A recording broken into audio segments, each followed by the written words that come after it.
What's going on, people? I'm back. International break is over. The Premier League is here again. But not for too long, because we've got another international break coming up very, very soon. But in the meantime, Premier League football, and we're talking Manchester United. The preview to Manchester United versus Leicester City.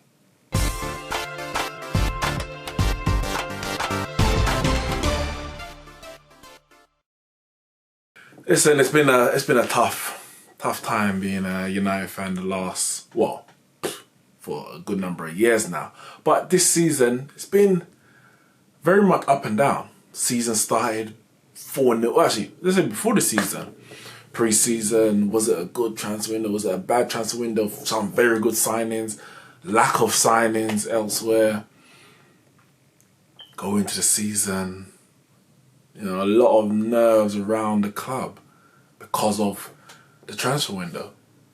Home game against Chelsea, 4-0 battering. Off to the perfect start. Well, you couldn't ask for any more. You really couldn't ask for any more.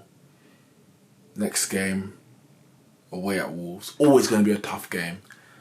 And one could say this is where it started going downhill. That penalty miss from Pogba. Should it be Pogba? Should it be Rashford? Did Pogba take it from Rashford? Did Rashford give it to Pogba? The media and the fans were just waiting for that one moment to drag Man United back under the bus, to drag Solskjaer under the bus, drag Pogba, Rashford, Lingard, whoever the scapegoat is. This was the moment. And it happened there. We played at home to Crystal Palace and we lost at home. We went away to Southampton. We drew there. And every player who has played in those games is being dragged from pillar to post, left, right and centre. It's only the players who haven't played, the likes of Martial, of course, he got injured, who have been, let's say, free from the attacks from the public. I would say another player who's probably been free is Daniel James. Daniel James got the Player of the Month, mainline Player of the Month. He got 3 goals in 4 games. Brilliant start to the season. Then I went away with Wales in international duty and scored a brilliant winner. I can't remember the team they played, but in the second international. So he is on scintillating form, man. That's one player that nobody can have any qualms about. Even though he went into the season and Solskjaer, people talking about why he's just buying these championship British players, etc., etc. But I would argue that all our signings have been our best players. Daniel James, Aaron Wan-Bissaka, Harry Maguire, been our best players. But Solskjaer's under pressure. Solskjaer is under pressure nonetheless. And we've got a massive game at home to Leicester. And Leicester are on fire. I think Leicester are the only other unbeaten club this season alongside Liverpool, who've won their first 4 games. I think Leicester's got 2 draws and 2 wins. Vardy's on fire. Leicester are playing good. Tielemans, his last game, he was very good as well.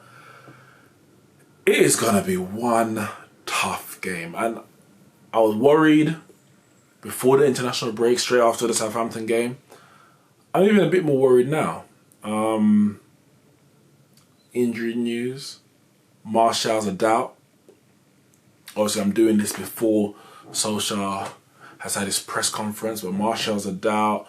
Wan-Bissaka, he pulled out of international due to injury. Pogba pulled out of international due to injury. These are 3 of our best players. You might say our 3 best players. He might actually say our 3 best players. And all 3 of them have a doubt over them. I'll be very surprised if all 3 of them play. Possible 2 out of 3 could play. But I wouldn't be surprised if it's just 1. But I think we need all our players if we're going to get a result at home to Leicester. And it shows how far Leicester have come and how low and how far we've sunk. I know Leicester's won a Premier League recently, but they won that Premier League and then they kind of fell off a bit. They fell away. but they are serious challengers for that top 6 and arguably top 4. Arguably. But definitely challengers for top 6.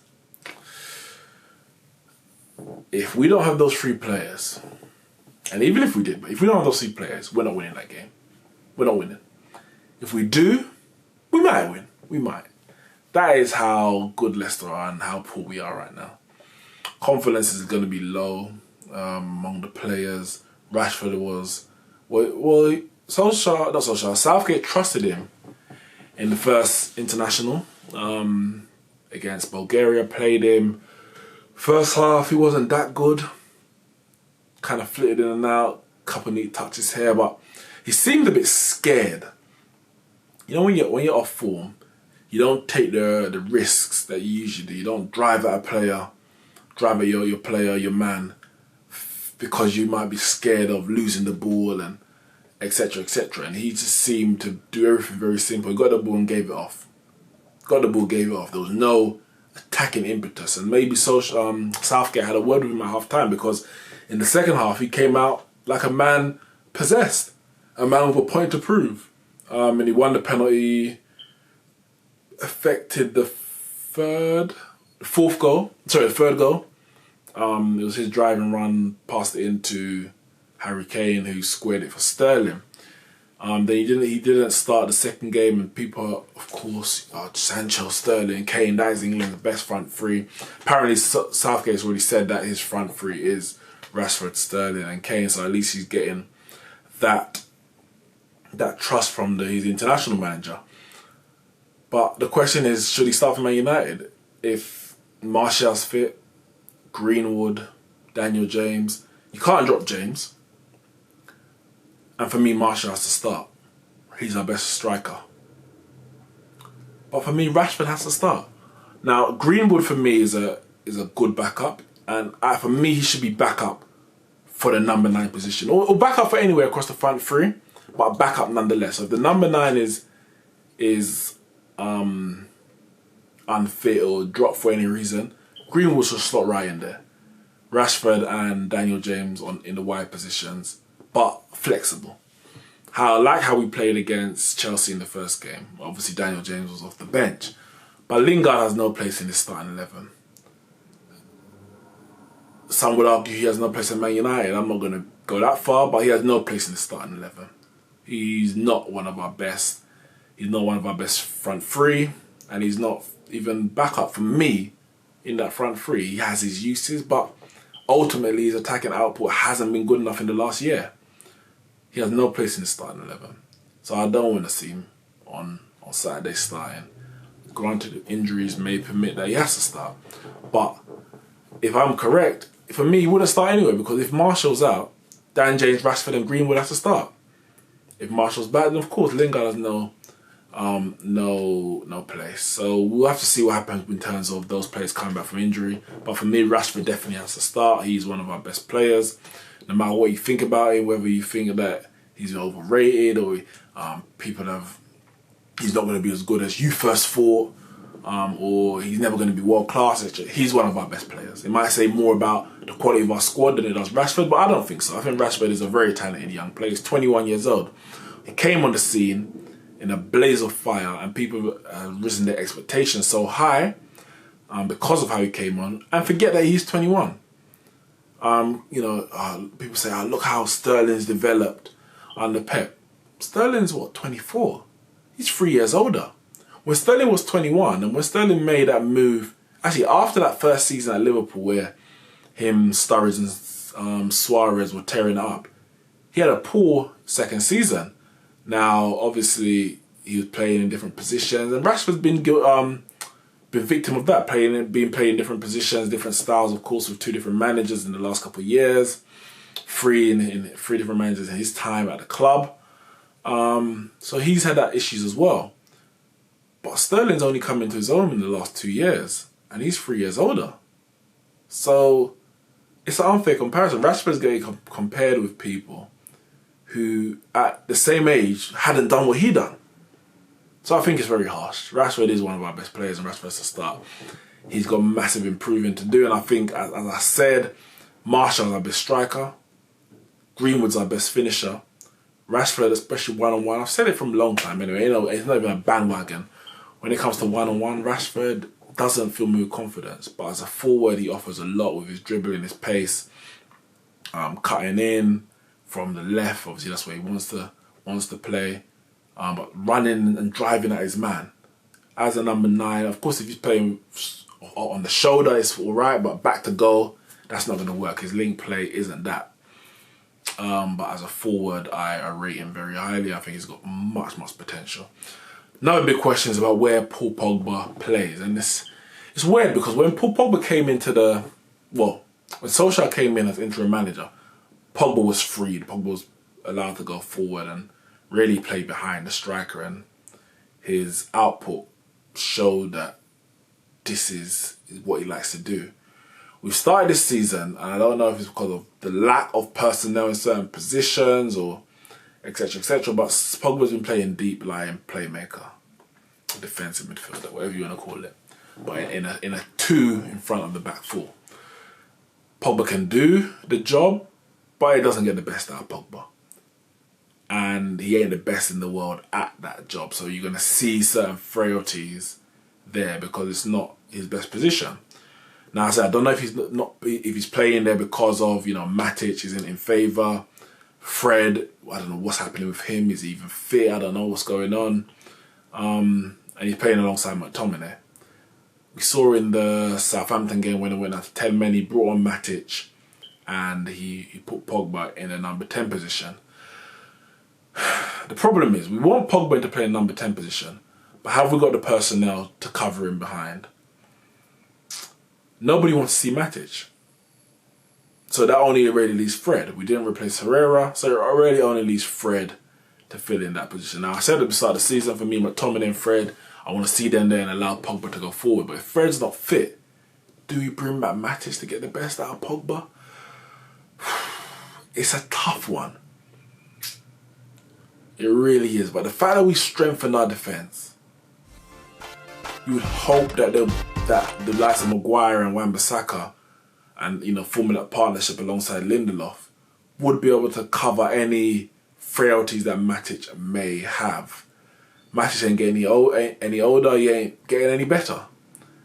He is what he is. You know what you're going to get from him, whether it's a 6 out of 10 performance or a bit more. But I think the team will be better with Pogba behind the striker. It may mean we're a bit more fragile at the back, but as I said, we've strengthened defence. We'd hope to be a bit more secure than we were last season, but we want to make up for those defensive frailties or the midfield failings in attack. At the moment, I know I've seen the stats about how much chances we created, etc., but I've seen games like the Wolves game, we created maybe, 2? I know Wolves are a good side, but 2, 3 clear-cut chances max. We need to be doing more. Obviously, one of them were the penalty. Southampton, when it went down to 10 men, again, it's a tough one because Daniel James, for example, got into some good attacking position, put some good crosses in, but no one was at the end of it, so they don't go down as chances. But I just felt like we didn't really bang down the door like we have in the past, like the Man United I grew up watching. We didn't bang down that door. We're lacking a bit of impetus up front, especially when Martial is out. So for me, Pogba has to play behind, and if you want to go McTominay, for me, McTominay and Fred will be first choice. If Fred's not fit, I have to stick Matic in. Do a job, man. Just sit. Don't move. Just sit. Get the ball, give it off. Get the ball, give it off. I think that's the only way to do it, personally. The game, I'm not confident. I'm not confident. And as a result, I'm going to go 1-1. I think 1-1. It's not going to be a good result for Leicester away at Old Trafford. Not a good result for us. But I guess it's better than a loss. I mean, if we get a win, that would be massive. Get some confidence going. Hopefully get a run going after this international break. going into the Europa League next week. It could be a real confidence booster. But something tells me that we're just going to fall short. We'll see. Let me know what your thoughts on the game, the starting lineup, and the predictions in the comment below. Hit the like and subscribe button and the share button, of course. And I'll see you lot soon.